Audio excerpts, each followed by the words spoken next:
YSR Congress party. కానీ మా మీద ఎందుకు పడి ఏడుస్తున్నారు? ఈరోజు నెల్లూరులో ఏదో ఘటన జరిగిందట. ఎవరో ఒక లేడీ ఒక పెరోల్ మీద ఎవరో ఒక అతను వచ్చాడు, రౌడీ షీటరు. అతన్ని ఏదో అరెస్ట్ చేశారు, తీసుకున్నారు, వచ్చారు, జైల్లో పెట్టారు. వాళ్ళకి ఇది సర్వసాధారణం. నాకు తెలిసి నెల్లూరు వాళ్ళు చెప్తా ఉన్నారు, మాకు నెల్లూరుకి సంబంధించి నెల్లూరు నయమాట అతను. అక్కడున్న రాజకీయ పార్టీ నాయకులందరూ కూడా అతను జైల్లో ఉన్నాడు కలుస్తారట. పలానా చోట పలానా విషయం ఉంది, దీన్ని కొంచెం తీర్చాల్సి ఉంది బాస్ అంటే ఆ బాస్ ఆర్డర్ వేస్తారట. ఎక్కడున్నా సరే పనులు జరిగిపోతాయట. అతనికి శ్రీకాంత్ అనే ఒక రౌడీ షీటర్ని అరెస్ట్ చేసి జీవితకాలం ఖైదీగా జైల్లో పెడితే అతన్ని పెరోల్ మీద బయటికి రావడం కోసం, పెరోల్ అనేది ఒక రైట్, ఎస్ తీసుకోండి.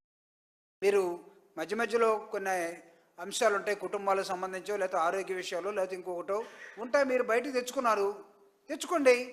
కానీ మీ రాతలేంటి అసలు? ఈనాడు రాస్తూ ఉంది ఇలాంటి జరగాలి, ఇలాంటి మామూలుగా ఎక్కడ జరుగుతాయంటే వైఎస్ఆర్ ప్రభుత్వంలో జరుగుతాయట. పెరోల్ మీద రావటం, అక్కడి నుంచి మళ్ళీ ఏదో దందాలు చేసుకోవటం, ఇవన్నీ వైఎస్ఆర్ పార్టీలో జరుగుతాయట.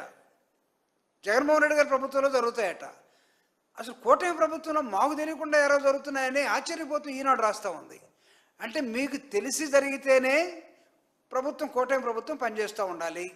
మీకు తెలియకుండా వాళ్ళు ఒక ఎమ్మెల్యే, ఒక ఎంపీ, లేకపోతే ఒక హోమ్ మినిస్టర్ వీళ్ళందరూ మాట్లాడుకొని సంతకాలు పెట్టి అతని పెరోల్ మీద తీసుకొస్తే అమాయకంగా హోమ్ మినిస్టర్ గారు ఒక ప్రెస్ మీట్ పెడతారు.